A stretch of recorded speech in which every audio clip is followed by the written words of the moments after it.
السلام علیکم پیارے دوستو، پیراڈائز آف اسٹوریز میں خوش آمدید۔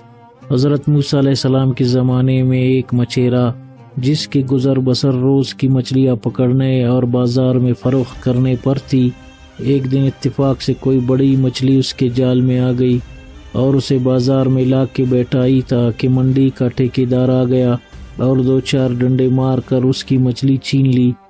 رات بھر وہ اور اس کے بچے یوں ہی فاقے سے پڑے ٹھیکیدار کو کوس رہے تھے۔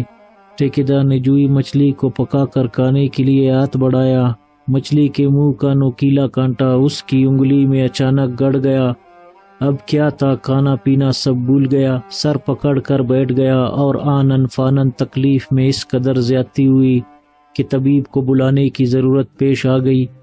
طبیب نے دیکھتے ہی فیصلہ کر دیا کہ یہ کانٹا بڑا زہریلا ہے اور تیزی کے ساتھ زہر آگے کو بڑھتا جا رہا ہے۔ اگر اس کی یہ انگلی فوراً کاٹ نہ دی گئی تو بہت جلد دوسری انگلیاں خراب ہو جائیں گی۔ بہرحال طبیب کے کہنے سے اسی وقت اس کی یہ انگلی کاٹ دی گئی، مگر تکلیف کا یہ عالم تھا کہ کم ہونا درکنار بجلی کی طرح بڑھتی ہی جا رہی تھی۔ مجبوراً دوسرا طبیب بلوایا گیا، اس نے بھی یہی بات بتائی اور کہا کہ اب تو پورے ہاتھ پر زہر کا اثر ہو رہا ہے، اگر اسے جلدی کاٹ نہ گیا تو پورے جسم کے سڑ جانے کا اندیشہ ہے۔ چنانچہ اسی وقت پورا پنجہ کلائی سے الگ کر دیا گیا، مگر تکلیف کا یہ حال تھا کہ جو آتا تھا کچھ نہ کچھ کاٹ جانے کو کہتا تھا۔ اسی عالم میں پورا ایک دن اور ایک رات بیت گئی۔ اس درمیان میں نہ تو سونے کا موقع ملا اور نہ آرام کا۔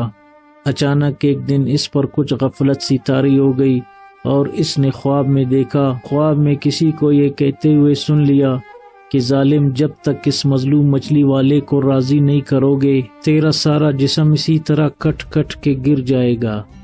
یہ سب اسی کی بد دعاؤں کا نتیجہ ہے۔ بس یہ سننا تھا کہ اس کی آنکھ کھل گئی اور اسی درد اور کرب کی عالم میں گلی گلی اس مچھلی والے کو تلاش کرتا پھرا۔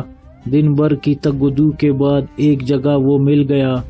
اس نے فوراً اس کے قدموں پر سر رکھ دیا اور گڑ گڑا کر معافی مانگتے اور نقد رقم نظر کرتے ہوئے رہائی حاصل کی۔ جو ہی مچھلی والے نے اپنی رضامندی کا اظہار کیا، اس کی ساری تکلیف کافور کی طرح اڑ گئی اور چونکہ کئی دن کا تکا ہوا تھا، فوری طور پر آرام ملتے ہی وہی پڑھ کے سو گیا۔ بیدار ہوا تو دیکھا کہ اس کے وہ تمام اعضاء جو کاٹ کر پھینک دیے گئے تھے دوبارہ اللہ تعالیٰ کی قدرت سے عنایت کر دیے گئے تھے۔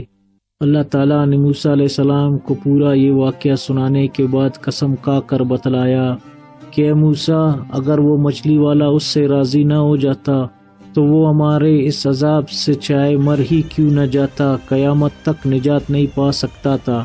دوستو، یہ رہا مظلوموں کا حق کھانے کا انجام۔ اللہ رب العزت ہم سب کی ظالموں سے حفاظت فرمائے۔ مزید اچھی ویڈیوز دیکھنے کے لیے چینل کو سبسکرائب کریں۔